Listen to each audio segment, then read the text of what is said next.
Bonjour chers frères et sœurs, bienvenue dans la maison de Dieu et bienvenue pendant ce temps de partage de la parole, partage du message que le Seigneur veut nous transmettre ce matin, mais aussi un message qu'il a voulu nous transmettre tout au long de la semaine. Parce que si vous avez un peu suivi ce qui se passe ces derniers temps, on a vécu une semaine de prière, une semaine spéciale, une semaine de prière depuis la semaine dernière, depuis samedi dernier, du 4 au 11, une semaine de prière autour d'un thème tout particulier qui revient beaucoup cette année, parce que vous n'êtes pas sans savoir que cette année sont commémorés les 500 ans de la Réforme, autour de Luther et de sa grande découverte, le juste vivra par la foi. Et nous avons durant cette semaine étudié un sujet qui est lié au juste vivra par la foi. Et le titre de cette semaine de prière, c'était « Par la grâce seule ». Alors on aurait pu dire par la foi seule, puisque c'est le juste vivra par la foi, le salut par la foi, c'est ce que Luther a découvert, c'est ce qui a illuminé son cœur, c'est ce qui a changé sa vie. Donc on aurait pu parler encore et toujours de la foi. Mais il ne faut pas oublier que la foi ne vient pas seule pour notre salut. D'ailleurs, dans le texte d'Éphésiens au chapitre 2 et le verset 8, que j'aimerais que nous prenions ensemble, Éphésiens chapitre 2 et le verset 8, Paul le rappelle bien.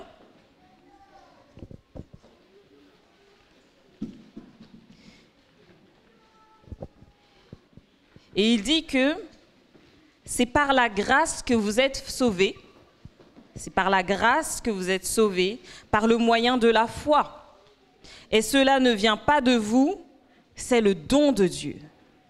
Autrement dit, il est impossible de réaliser quoi que ce soit pour gagner notre salut. Aucun mérite de notre part ne serait suffisamment grand pour racheter le prix de notre vie, perdue à cause du péché. Même la foi. On parle souvent des œuvres, mais ni les œuvres, ni notre foi ne pourraient nous permettre d'être sauvés seuls. Parce que la foi ne vient pas comme ça. Mais la foi elle-même est un don, un cadeau de Dieu. C'est parce que Dieu ouvre les portes pour moi, qu'il fait ce premier pas, qu'il me tend la main, que je peux croire que cette main m'est tendue et alors que je peux la saisir. Mais je ne pourrais pas croire, et nous qui sommes ici, dans cette maison de prière, qui louons, qui célébrons le Seigneur, qui le prions, ne pourrions pas avoir la foi en lui, s'il ne s'était pas d'abord manifesté à nous. S'il ne s'était pas d'abord présenté en Jésus-Christ à l'humanité et s'il n'avait pas fait ce pas pour rétablir la communion entre lui et l'humanité. En pensant que par les mérites humains, que ce soit par la foi ou par les œuvres, nous pouvons assurer notre salut, alors nous commettons une grosse erreur. Car si l'homme peut obtenir le salut par ses propres forces, alors il se trouve dans la même position que Luther avant sa découverte, qui fait pénitence pour ses péchés. Dans ce cas, le salut serait d'une certaine manière une dette qu'on pourrait récupérer grâce à notre salaire. Comme si un péché commis, une bonne action peut la réparer. Un péché accompli, une bonne œuvre peut compenser. Mais malheureusement, les choses ne fonctionnent pas comme ça. Et vous le savez, je pense. Car lorsqu'on commence dans le péché, c'est souvent difficile de rattraper les erreurs, rattraper les conséquences de nos erreurs. D'ailleurs, on le voit avec un grand nom de la Bible, David, le grand roi tant attendu, tant glorifié par ses sujets, tant aimé par le peuple juif, qui a commis certainement de nombreux péchés, mais un particulier qui a entraîné une chute immense. Il a convoité une femme, sans se poser de questions. Et il a commis un adultère avec elle. Il aurait pu s'arrêter là, mais le péché entraîne le péché. Et après l'adultère, ce fut le mensonge. Après le mensonge, ce fut le meurtre. Heureusement, Dieu l'a rattrapé. Et heureusement, Dieu lui a pardonné. Mais les conséquences étaient toujours là. L'homme qui l'a tué, Uri, n'est pas ressuscité pour autant. Peut-être qu'il ressuscitera au retour du Christ. Mais en tout cas, à l'époque de David, il a bien vu que les conséquences de son péché étaient irrémédiables, irréparables, en tout cas pas par lui-même. Ainsi, même lorsque nous faisons toutes les bonnes œuvres possibles, on remarque que l'homme est incapable de mériter son salut. Il est incapable, et c'est pourquoi il a besoin d'un don complet de grâce qui lui est accordé par Jésus-Christ. Ce don, c'est un don absolument gratuit. Et là vient la difficulté d'accepter quelque chose de gratuit. On le voit d'ailleurs dans la rue. Imaginez que quelqu'un vous dise « Tiens, on ne se connaît pas, hein, mais tiens, je te donne une montre. » Est-ce que vous allez accepter cette montre gentiment, sans vous poser de questions, sans souci? Bien sûr, en or avec des diamants et puis un petit peu de platine aussi dessus, parce qu'il ne faut pas que ce soit n'importe quoi. Ou est-ce qu'au contraire, vous allez vous poser des questions, mais ça vient d'où ce truc? Et combien il va me demander après? Et qu'est-ce que je vais devoir faire pour? Même dans les couples, un cadeau, un beau cadeau, peut parfois être un peu douteux. Et on se demande, mais qu'est-ce qu'il a fait? Ou qu'est-ce qu'elle a fait que je vais devoir passer par-dessus? Parce que les dons gratuits ne sont pas communs, ne sont pas naturels. Tout se paye. Et effectivement, d'ailleurs, durant la leçon d'école du sabbat, nous l'avons dit, ce n'est pas juste d'être pardonné, ce n'est pas juste que notre dette soit effacée, ce n'est pas juste de ne pas payer pour nos fautes. Et ça, c'est la grâce. Ce que nous vivons en tant que chrétiens, en tant que croyants, n'est pas juste, mais par amour pour nous. Dieu a choisi de commettre cet amour injuste et de donner sa vie à notre place. Ça, c'est la grâce. Et on remarque que non seulement le salut est une grâce, mais tout ce que nous vivons est une grâce. Le soleil, la lune, la pluie, la famille, les amis, le toit sous lequel nous dormons, les vêtements avec lesquels nous nous couvrons, tout est grâce. Parce que Dieu, qui est source de vie, qui a créé toutes choses, est aussi celui à qui tout appartient. Et j'aimerais que nous prenions ensemble un verset que l'on trouve dans le livre de la Genèse. Prenons ensemble le livre de la Genèse avec l'histoire, si vous vous souvenez, de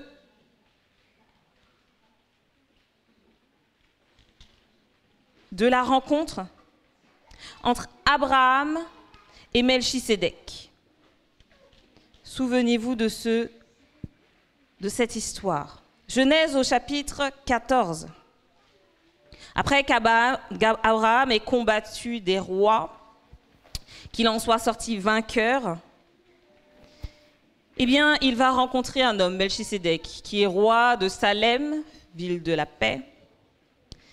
Et il va communier avec ce sacrificateur du Très-Haut. Lorsque Melchisédek va se présenter et qu'il va présenter le Dieu par lequel qu'il prie, par lequel il est sacrificateur, il va dire au verset 19, « Béni soit Abraham par le Dieu Très-Haut, maître du ciel et de la terre. » Verset 20, « Béni soit le Dieu Très-Haut qui a livré tes ennemis entre tes mains. » Et alors Abraham lui donna la dîme de tout. J'aime bien lorsqu'on parle de Dieu, les écrivains bibliques aiment bien rajouter des adjectifs, des qualificatifs, des noms pour qualifier Dieu. Et ici, Dieu est qualifié de très haut. Qu'est-ce que ça signifie très haut? Le Dieu très haut, c'est celui qui domine toute chose. C'est celui qui a tout créé et à qui tout revient.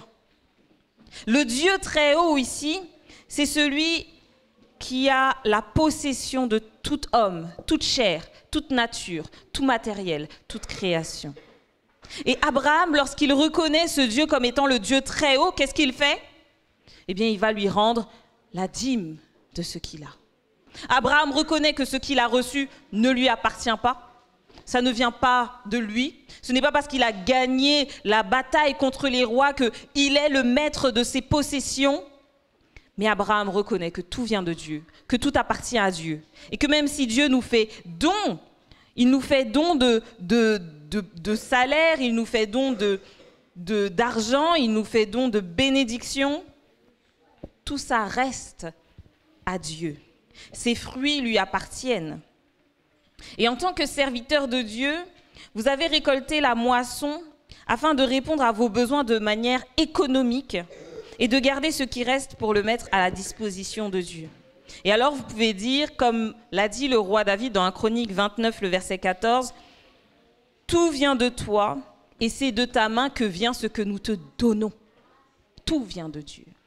Rien ne m'appartient, que ce soit mon argent, que ce soit ma vie, que ce soit mon logement, que ce soit mon salaire, que ce soit ma famille. Tout vient de Dieu, tout lui appartient et tout est grâce. Parce qu'à partir du moment où l'être humain choisit de prendre une direction contraire à celle de Dieu, à partir du moment où je choisis de suivre ma propre voie et donc bien sûr de pécher, eh bien je me disqualifie pour recevoir les bénédictions du Seigneur. Dieu ne me doit pas le soleil qui brille. Dieu ne me doit pas le souffle qui est dans mon corps et qui me permet de vivre. Dieu ne me doit pas ma famille, mes parents. Dieu ne me doit pas mon salaire. Dieu ne me doit rien. Tout est à lui. Et à partir du moment où je me suis éloignée de Dieu parce que je suis pécheresse, eh bien, je n'ai plus ni droit ni privilège devant Dieu. Mais pourtant, Dieu consent à pourvoir et à continuer de pourvoir pour moi. Non seulement pour que je vive une vie, mais pour que je puisse revenir à lui. Que par son attitude et son action envers moi, je comprenne qu'il m'aime. Et en dépit du fait que moi, je me sois éloignée, lui, il veut garder le lien et garder le contact avec moi. C'était la situation de la race humaine après que l'homme se soit séparé de Dieu dans sa transgression. Il n'avait plus droit ni à une bouffée d'air, ni à un rayon de soleil, ni à une bouchée de nourriture. L'homme aurait dû être détruit. C'est ce que Dieu avait promis à Adam. Le jour où tu en mangeras du fruit de cet arbre de la connaissance du bien et du mal, tu mourras. Mais dans son grand amour, Dieu a donné un délai. Et ce délai, on le voit dans une parole qui souvent est perçue comme une malédiction, mais qui n'en est pas une.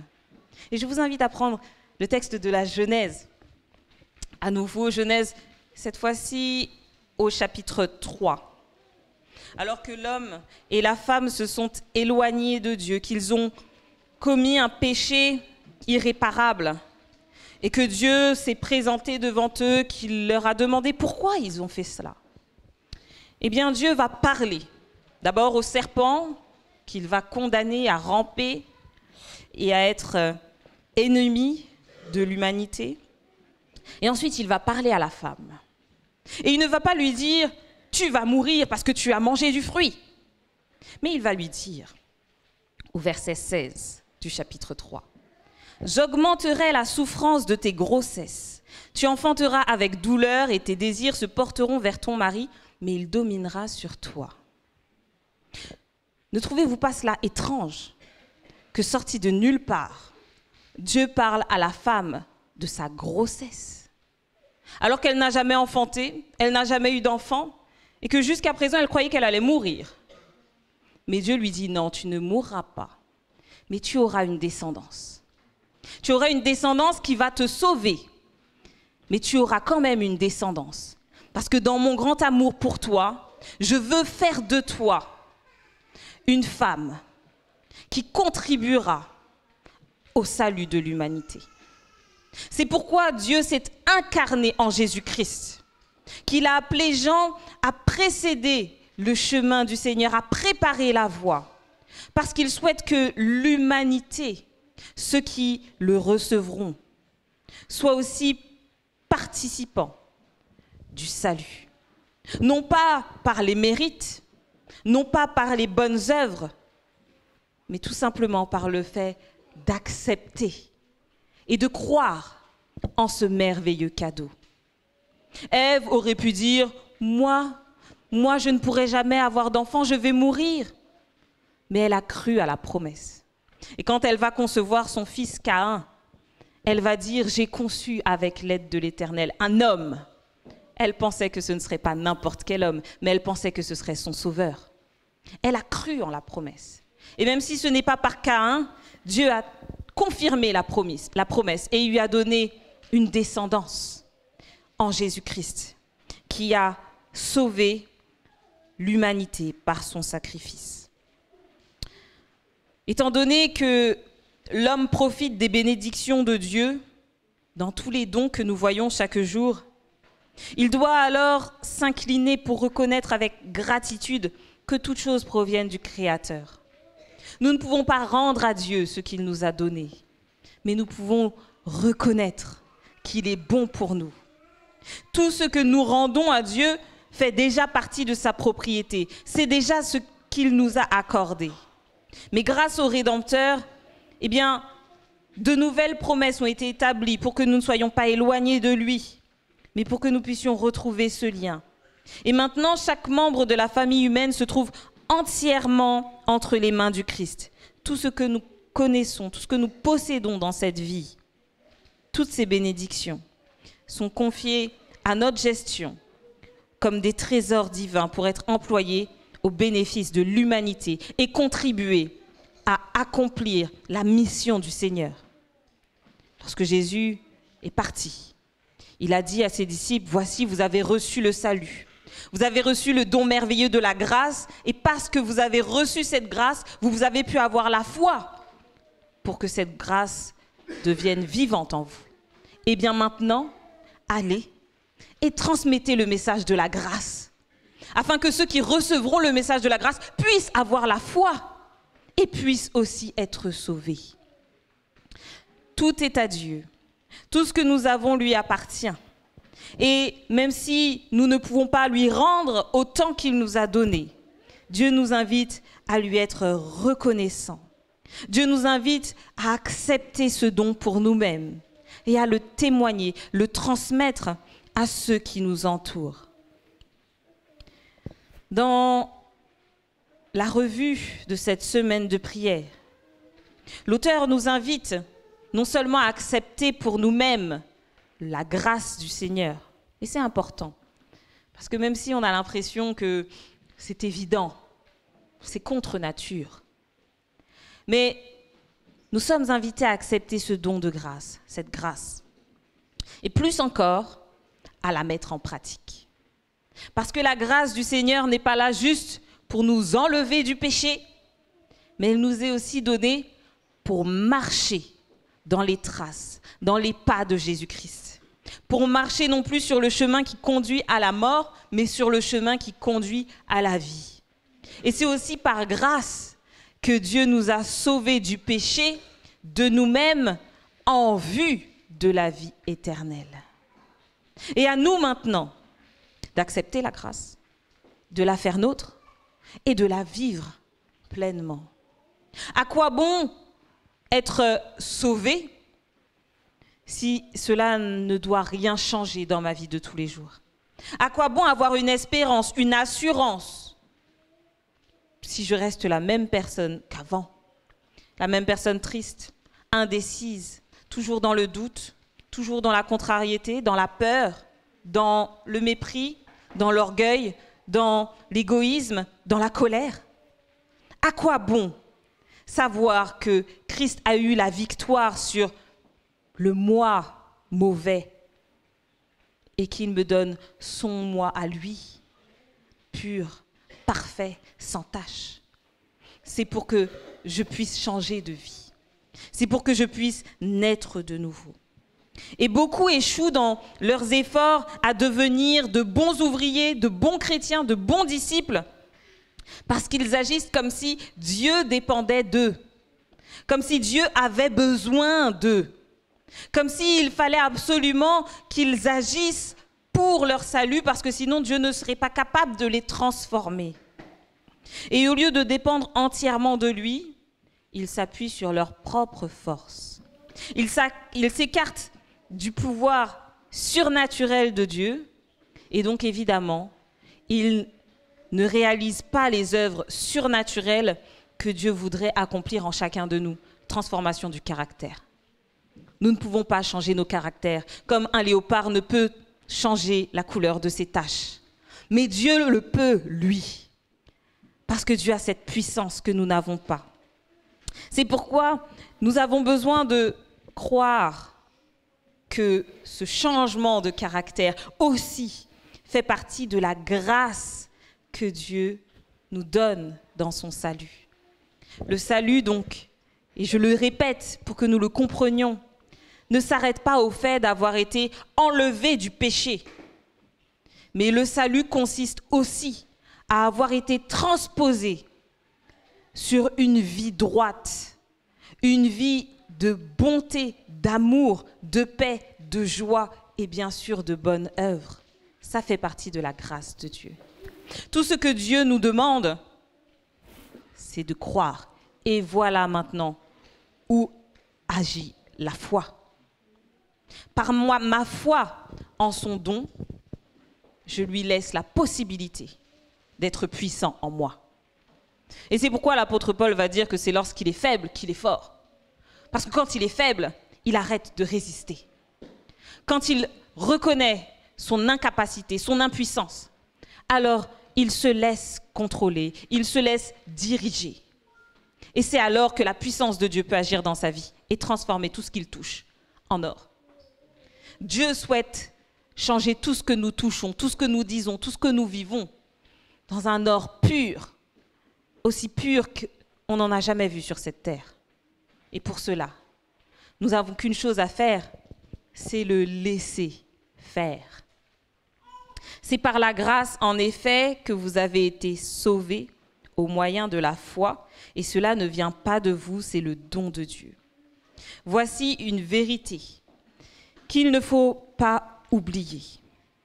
La grâce, c'est un cadeau nécessaire parce que sans elle, nous n'aurions pas pu recevoir le Christ et donc avoir le salut. La foi solide en cette grâce empêchera quiconque de devenir un fanatique ou d'agir comme un serviteur indolent. C'est le pouvoir maléfique de Satan qui conduit les hommes à se contempler eux-mêmes au lieu de regarder à Jésus. Et en tant que chrétiens, nous devons avoir les yeux suffisamment affermis dans la direction du Christ. Nous devons avoir l'esprit suffisamment au clair pour savoir que nous-mêmes, nous ne sommes rien. Sans Jésus, nous ne sommes rien. La justice de Christ, eh bien, nous avons à nous en revêtir. Et lorsque nous nous revêtons de cette justice, alors nous devenons des êtres puissants au nom de Jésus-Christ. Nous devenons des hommes et des femmes qui ont capacité à changer leur vie, à changer leur environnement, à avoir un impact positif et évident sur leur famille, sur leur travail, sur ceux qui les entourent. Mais pour cela, nous avons besoin de la justice du Christ sur nous. Et c'est par sa puissance à lui que nous deviendrons les enfants de lumière qui marchent dans la lumière. En faisant la volonté de Dieu, nous pouvons accepter de grandes bénédictions comme un don gratuit du Seigneur. Mais nous devons nous souvenir que tout cela, ce n'est pas à cause de nos mérites, ce n'est pas à cause de ce que nous possédons, ni à cause de la valeur des choses que nous avons. Mais nous devons faire l'œuvre de Jésus. Et alors, nous ferons honneur à Dieu en le laissant faire sa volonté en nous. Ainsi, nous serons plus que vainqueurs par celui qui nous a aimés et qui nous a donné sa vie, qui a donné sa vie pour nous, afin que nous ayons la vie, et non seulement la vie, mais aussi le salut en Jésus-Christ. tout est grâce. Et ne cessez jamais de répéter que tout est grâce. Nous n'avons rien pour nous-mêmes. Rien ne nous appartient. Et même notre foi vient du Seigneur. Puissions-nous être reconnaissants à Dieu chaque jour. Et alors, dans cet état de reconnaissance, nous verrons que les soucis de la vie, les difficultés ici-bas, les problèmes à venir ne sont rien. Ils ne sont rien comparés à l'espérance que nous avons par la grâce du Seigneur Jésus-Christ. Vivons chaque jour dans l'amour et dans la joie, parce que nous sommes sauvés. Vous êtes sauvés. Et que personne ne vous dise le contraire. Parce que Jésus n'a plus besoin de venir pour mourir. Il est déjà mort pour vous. Cette action a déjà été accomplie. Et personne ne peut vous ravir ce salut. Personne ne peut vous ravir cette espérance que bientôt il reviendra et qu'il vous prendra avec lui. Afin que là où nous sommes, eh bien il soit. Afin que là où il soit, nous soyons tous. Afin qu'avec le Père, nous soyons tous unis, un, comme lui, il est un. La grâce du Seigneur est déjà tombée, déversée sur l'humanité. À nous maintenant de nous en saisir, à nous de la faire nôtre, à nous d'y croire. Et alors vous verrez que par la foi, vos vies seront transformées. Et que lorsque Jésus dit que la vie éternelle, c'est qu'ils te connaissent, toi, le seul vrai Dieu, et celui que tu as envoyé, il ne le dit pas pour le futur, il ne le dit pas pour son retour, mais il le dit pour maintenant, tout de suite. Et maintenant, tout de suite, ceux qui croient en Dieu et en Jésus qu'il a envoyé ont la vie éternelle. Que vous puissiez vivre déjà comme étant les rachetés du Christ, des hommes et des femmes changés, transformés, renouvelés par son Esprit Saint. Et non seulement que vous le sachiez, mais que le monde voit que Dieu habite en vous. Amen.